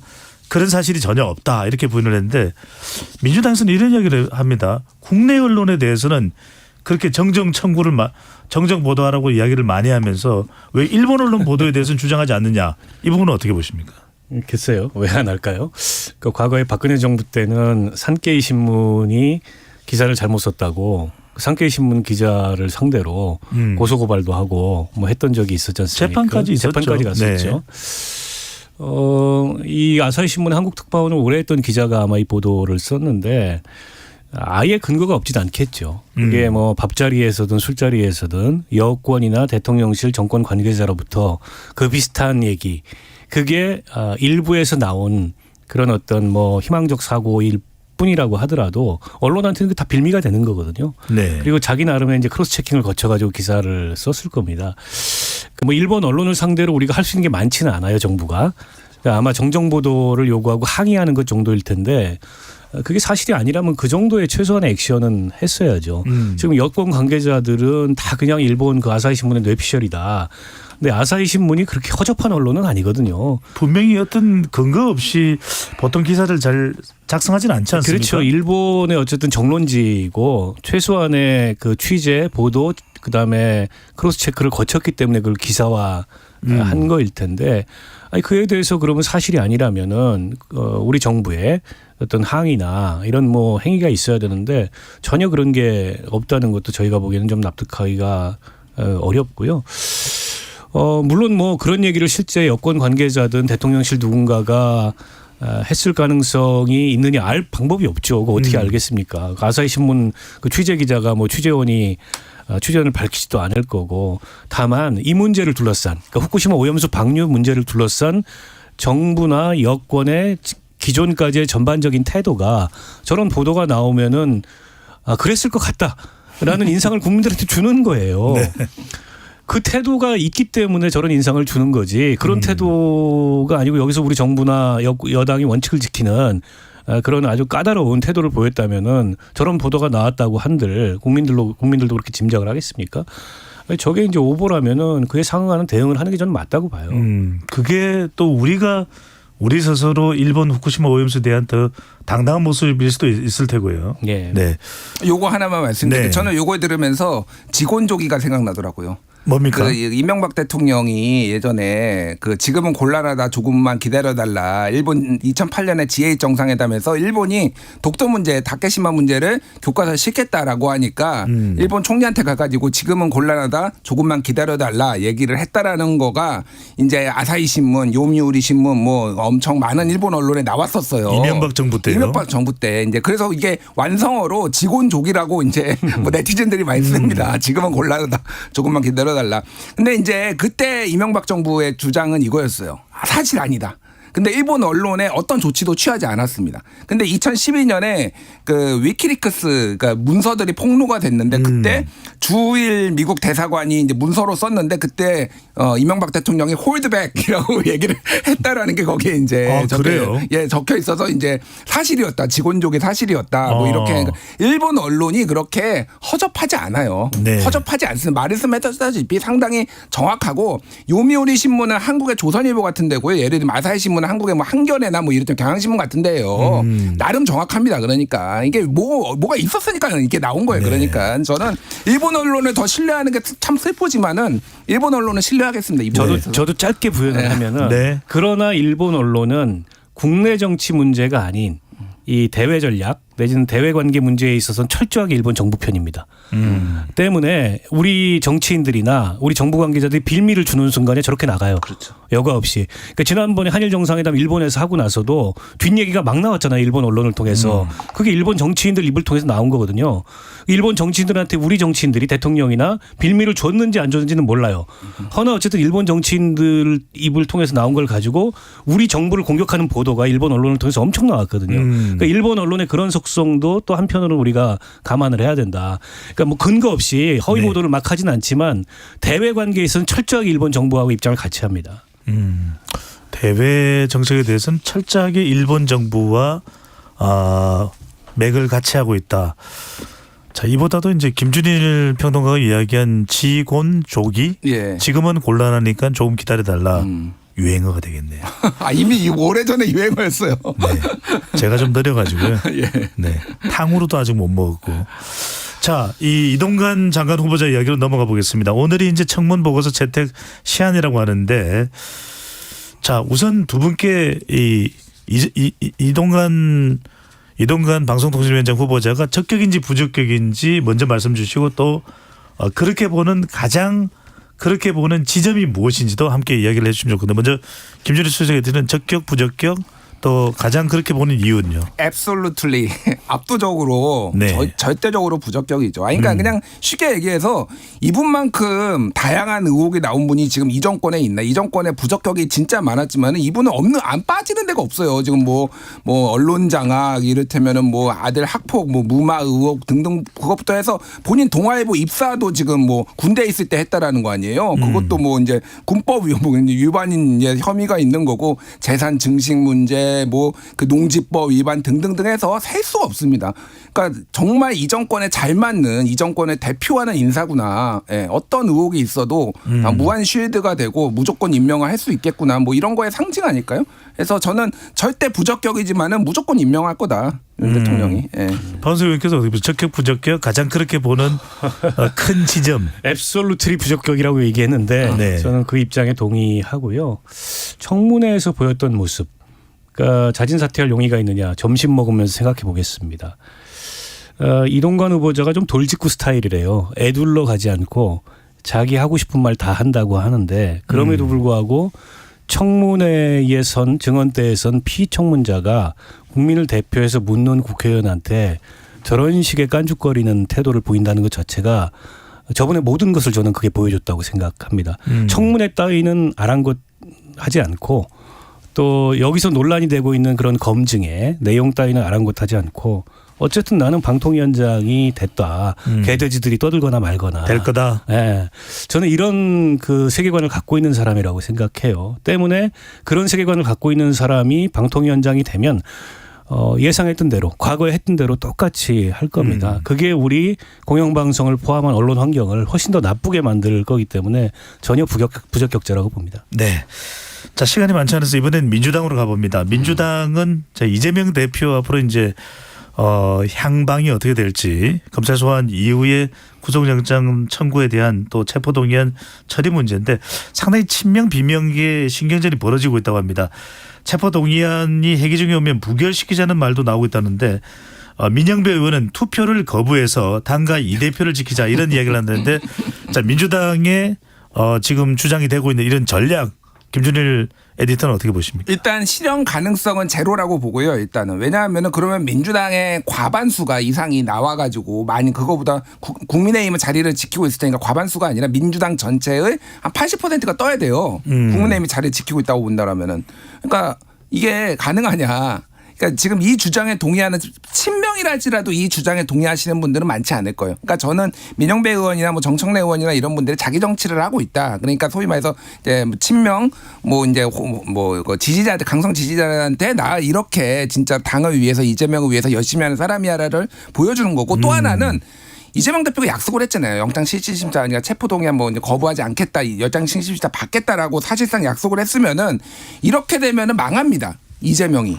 네. 그러니까 사실은 이렇게 판을 깔아주고 그다음에 그럼에도 불구하고 제가 이런 지지자들의 요청도 있지만은 제가 간곡히 호소합니다라고 해서 정면 돌파하는 식으로 밑밥을 좀 깔아놓는 식. 그러니까 뭐 민영배 의원은 본인의 이득을 챙기고 뭐 이런 식의 이제 그거죠. 가능성은 저는 뭐 제로라고 보면 될 것 같아요. 박 의원님 어떻게 보십니까? 그렇죠. 저는 뭐 영장실질심사에 응하지 않을 방법이 없다. 그러니까 본인이 교섭단 재표연설에서 얘기해놨고 당 혁신위가 뭐 정당한이라는 조건을 붙였지만 그 제안한 불체포 특권을 수용했고 당이 그리고 31명의 의원들이 공개적으로 연판장을 돌려서 불체포 특권을 버리겠다라고 얘기를 했어요. 지난번 2월 달에 국회에서 체포영장이 부결될 때도 가결표가 부결표보다 한 표 많았습니다. 부결은 됐지만 과반이 안 돼서. 그런데 이번 상황을 감안하면 총선이 8개월밖에 안 된 상황을 감안하면 이재명 대표의 실제 그 속마음과 관계없이 그다음에 친명들의 실제 이런저런 정치적인 수사와 관계없이 체포동의안이 국회에서 표결되면 100% 통과됩니다.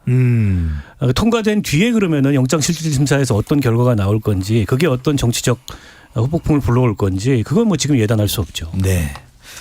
항상 뜨겁습니다. 박원석 전 의원, 김준일 뉴스톱 수석 에디터와 일석이조 함께했습니다. 두 분 말씀 잘 들었습니다. 고맙습니다. 감사합니다.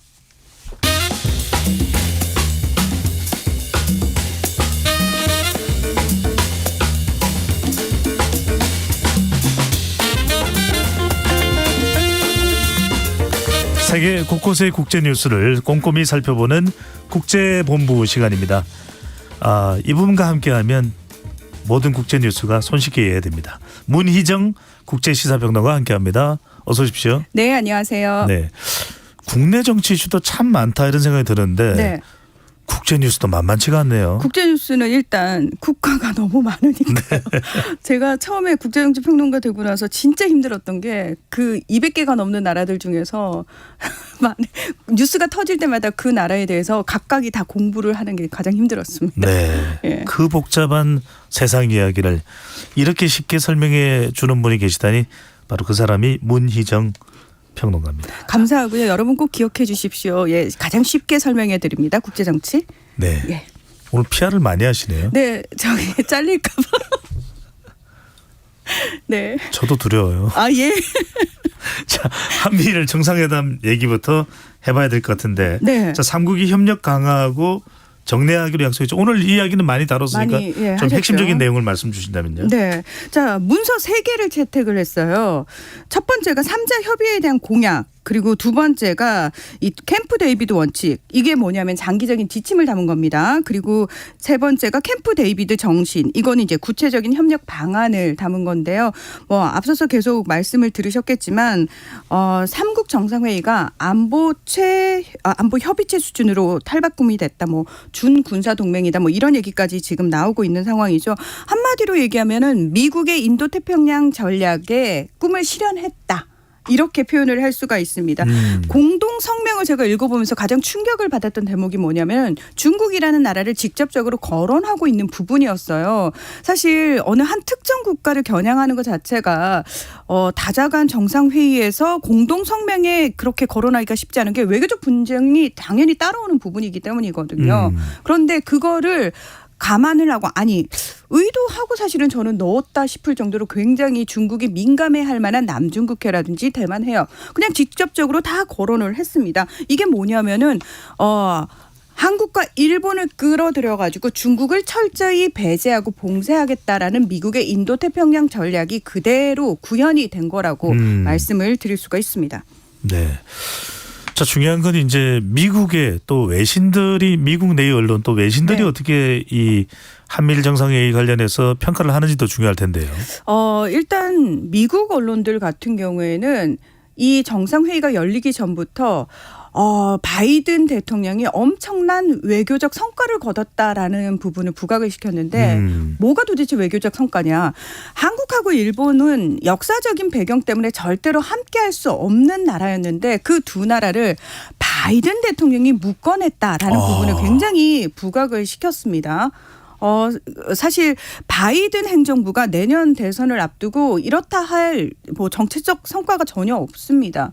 왜냐하면은 일단 하원에서도 공화당이 다수죠. 야당인 공화당이 다수죠. 그리고 민주당이 굉장히 야심차게 추진했던 게 학자금 대출 탕감 정책이었는데 그렇죠. 이게 대법원에서 막혔단 말이죠. 지난번에 디폴트 관련된 것도 채무 불이행 예산과 관련된 것도 바로 이런 관련 정책들이었죠. 맞습니다. 거기다가 사실 이제 공화당을 비롯해서 바이든 행정부를 공격하는 쪽에서 왜 중국에 대해서 강하게 대응하지 못하느냐.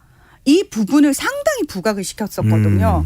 트럼프 대통령 같은 경우에는 미중 무역 전쟁이라는 걸 촉발시킨 장본인이잖아요. 나 봐라. 나 중국한테 그렇게 세게 했다. 근데 왜 바이든은 저렇게 약하게 하느냐. 뭐 정찰 풍선 문제부터 시작해가지고 중국한테 한 수 접어주고 들어가는 거 아니냐라는 얘기가 많았는데 이번에 봤죠? 제가 이렇게 한국하고 일본을 묶어가지고 중국 제대로 겨냥했습니다라는 외교적 치적에 대해서 미국 언론들도 굉장히 주목을 하고 있다라는 거예요. 대선에 나서는 성과로 제대로 평가를 받네요. 그렇습니다. 그래서 물론 바이든 행정부에서는 우리는 중국을 겨냥한 게 아니다라고 얘기는 하지만 그걸 고지고대로 믿는 외신들은 없고요. 심지어 영국 언론지 가디언이 뭐라고 얘기를 했냐면 중국을 향한 바이든 대통령의 외교와 경제, 군사적 압박을 신냉전 말고 달리 해석할 방법이 있느냐.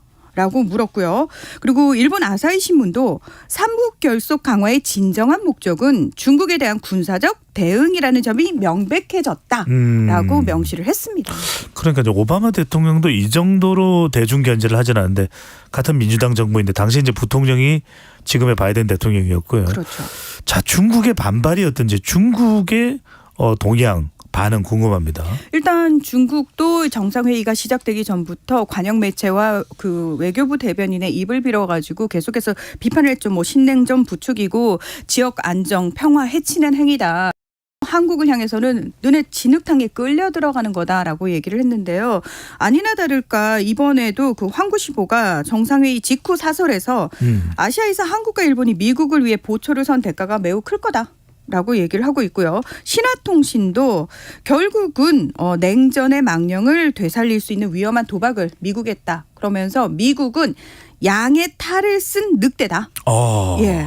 한일 양국의 안보 이익을 고려하기는커녕 오히려 벼랑 끝으로 몰고 가고 있다 이렇게 이야기를 하고 있습니다. 그리고 지금 중국이 사실 대만 해협에서 엄청난 대규모 군사 훈련을 하고 있거든요. 호위 작전을 연습을 하고 있다면서요? 이거는 그 대만의 라이칭더 부총통이 이제 미국을 방문한 부분과 관련해가지고 항의의 의미였는데 정상회의 직후에도 이게 더 대규모화됐단 말이죠. 그래서 우회적으로 불만을 표출한 거다 이런 얘기까지 나오고 있습니다. 네. 앞으로 이 북중러 또 한미일 간에 더 대결 구도가 되는 거 아닌가 이런 생각이 들기도 하는데 참 바이든 대통령 관련입니다. 캠프 데이비드에서는 그래도 성과를 올렸다라고 생각하면서 웃을 수 있었는데 great 이러면서 본인이 가장 행복하다고 했죠. 성대모사인가요? 아닙니다. 네. 예. 자, 하와이 마우이 섬에서는 화재로 인한 주민들의 고통. 이건 또 상반된 모습이네요. 그렇습니다. 그 하와이에서 지난 8일에 세 군데서 마우이 섬 세 군데서 산불이 시작됐는데 네. 결국은 그 섬 전체를 거의 대부분 태웠단 말이죠. 그런데 재난 지역 선포하고 연방 차원의 지원 지시를 하긴 했지만 바이든 대통령이 웬일인지 방문을 하지 않습니다. 그러다 보니까 이 하와이 주민들은 우리가 버려진 거 아니야? 라는 얘기까지 할 정도였다는 거예요. 그러면서 심지어 한미일 정상회의에서 굉장히 웃음이 만개한 모습을 보인 것도 사실 하와이 주민들한테는 어떤 면에서는 상처였습니다. 지금 진화가 90% 정도 됐다라고는 얘기는 하지만 문제는 1,300여 명 정도가 아직도 연락 두절이고요. 사망자 수가 계속해서 증가하고 있는데 114명 정도. 근데 워낙 시신 훼손 정도가 심각해서 DNA 분석조차도 불가능하고 신원이 확인된 사람은 10명이 채 안 된다. 이런 얘기까지 나오고 있죠. 자, 이 화재 왜 발생했느냐와 관련해 가지고 원인과 관련된 이야기도 지금 나오고 있습니다. 네. 송전선이 강풍에 끊어지면서 여기서 이제 불꽃이 튀면서 화재가 발생했다. 이 얘기가 지금 나오고 있는데요. 이게 또 예견된 인재였다는 얘기가 많이 나오고 있습니다. 2019년에도 산불이 굉장히 심각했는데 그때도 똑같은 이유로 산불이 발생을 했던 거예요. 그러니까 그 전력회사를 향해서 이거 굉장히 위험할 수 있으니까 이 부분과 관련해서 다시는 이 같은 일이 반복되지 않도록 조치를 취해라 라고 얘기를 했고 전력회사 측에서도 약속을 했습니다. 그런데 4년 동안 관련 조치가 전혀 이루어지지 않았다라는 겁니다. 게다가 산불이 났다라는 거를 확인을 했는데도 전력회사가 송전 차단을 하지 않아서 확산이 된 부분이 굉장히 컸다라는 얘기도 나오고요. 소 잃고도 외양간을 안 고쳤던 거네요. 그렇습니다. 게다가 이 재난 담당자들이 굉장히 이해할 수 없는 말들을 합니다. 비상관리국 그 책임자가 뭐라고 얘기를 했냐면 아니 왜 경보 사이렌 안 울렸습니까? 하니까 이거 쓰나미용이어서 이거 울리면 사람들이 산으로 갈까 봐 그랬어요. 라고 얘기를 하는데 사실 쓰나미용으로만 설치된 게 아니라는 게 나왔고요. 그리고 또 다른 사람들이 사이렌이 울렸어도 주민들을 구하지는 못했을 거예요. 라는 얘기를 해서 굉장히 비판을 받고 있습니다. 네. 미국뿐만이 아닙니다. 지금 캐나다에서도 이 산불 아주 심각한 상황이라고요. 그렇습니다. 이 1,100여 건 정도가 지금 동시다발적으로 발생을 해서 이 중에서 660여 건 정도는 아예 손을 못 대고 있습니다. 그냥 탁에 내버려 두고 있는 상황인데 특히 북극해에 인접한 노스웨스트 준주에서도 200건이 넘는 산불이 발생을 해서요. 지난 15일 비상사태 선포했습니다. 그리고 대규모 대피령도 내려졌습니다. 서부 지역인 브리티시 컬럼비아 주에서도 태평양 평양 쪽 연안이죠. 맞습니다. 비상사태 선포됐고요. 3만 5천 명의 주민들에게 대피령이 떨어졌습니다. 그래서 뭐 주도 같은 경우에는 거의 도시가 텅 비었다 이런 얘기도 나오고 있고요. 이 화염이 도로까지 덮치니까 사람들이 차를 타고 대피를 하다가 이제는 차를 버리고 군수 송비기 비행기까지 다 동원을 해서 주민 대피에 나서고 있는 상황이고요. 지금까지 총 17만 명이 대피를 했고 불에 탄 면적만 그리스 면적 우리나라의 1.5배 정도 된다라고 합니다. 캐나다뿐만 아니라 지금 스페인의 카나리아 제도의 한 섬에서도 40년 만에 최악의 산불이 발생을 해서 12,000명 정도가 지금 긴급 대피를 한 상황인데요. 원인은 하나예요. 그냥 가뭄과 폭염으로 인해서 바싹 말라 있다가 나무들이 아주 불쏘시개 역할을 제대로 하고 있다라는 겁니다. 그래서 전문가들은 이거 결국은 기후변화가 원인인데 기상이변요. 그렇습니다. 근데 이것과 관련해 가지고 거의 손을 안 쓰고 있다는 거죠. 그래서 앞으로 이런 식의 산불은 더 자주 일어날 거다라는 안타까운 경고가 나오고 있습니다. 네, 기상이변에 대해서도 어떻게 대비해야 될지가 더 전 세계적으로 중요해지는 그런 상황으로 보입니다. 자, 유럽으로 가보겠습니다. 지금 우리가 전 세계를 결국 당하게 되네요. 유럽에는 횡재세가 확산되고 있다. 네. 이 횡재세가 어떤 거고 네. 어떤 상황으로 지금 유럽에서는 관심을 모으고 있는 건가요? 자, 횡재세라는 것은 기업 자체의 능력이 아니라 외부적 요인에 의해서 엄청나게 많은 초과 이익을 거둔 것에 대해서 세금을 물리는 걸 횡재세라고 얘기하는데요. 가장 쉽게 말씀을 드리면 지난해 왜 우크라이나 전쟁이 터지면서 유럽 내에서는 에너지 가격이 급등을 하거든요. 근데 그 과정에서 에너지 기업들이 엄청난, 그러니까 사상 최고의 실적을 올렸다, 이익을 얻었다 이런 얘기들이 나왔습니다. 횡재했네요. 말 그대로 횡재를 한 겁니다. 그러니까 이제 유럽연합 차원에서 유럽의 각 국가들이 이거는 지금 많은 주민들은 에너지 고유가 때문에 고통을 받고 있는데 에너지 기업만 너무 돈을 벌고 있는 거 아니냐. 그리고 이렇게 그러니까 과도하게 얻은 이익에 대해서는 세금을 물려야 하는 거 아니냐라는 얘기가 작년부터 나와서 실질적으로 지금까지 27개 회원국 중에서 24개 나라에서 횡재세를 이미 부과를 했거나 부과할 계획을 가지고 있다라는 겁니다. 뭔가 초과 이익을 얻어낸 기업들에게 부과하는 것이 그렇죠. 횡재세네요. 그렇습니다. 자, 그런데 이게 에너지 기업뿐만 아니라 최근 들어서 코로나19 팬데믹 기간 동안 또 초과 이익을 많이 얻은 식품업계, 제약업계, 유통업계 이런데 그리고 지금 고금리 시대가 됐잖아요. 그런데 아마 다들 느끼시겠지만 내가 내야 할 대출의 이자는 올라갔는데 내가 저축해놓은 내 돈에 대한 이자는 별로 안 올랐어요. 그래서 이런 그 금융업계까지 횡재세를 좀 물려야 되는 거 아니냐라는 논의가 본격적으로 시작이 되고 있고 실질적으로 이탈리아에서는 여기서 40%의 세금 물리겠다라는 얘기하고 있고요. 네. 그리고 그 포르투갈도 식품 유통업체로부터 33% 횡재세 걷겠다라고 얘기를 하고 있고 크로아티아 같은 경우에는 아예 580억 원 이상의 이익을 얻은 모든 기업을 대상으로 세금을 부과하겠다라고 얘기를 하고 있습니다. 네. 참 횡재세 많은 초과 수익이 있었다는 건데 배종찬의 시사본부는 초과 수익은 마다하고요. 초과 청취율 언제든지 환영하겠습니다. 자, 지금까지 문희정 국제시사평론가와 함께했습니다. 잘 들었습니다. 고맙습니다. 네. 제가 드린 말씀 별 리액션이 없는 것 같네요. 네, 배종찬의 시사본부 오늘 준비한 소식은 여기까지입니다. 어떻게 들으셨는지요? 저는 내일 낮 12시 20분에 다시 돌아오겠습니다. 여러분들 행복하고 안전하고 시원한 오후 되십시오.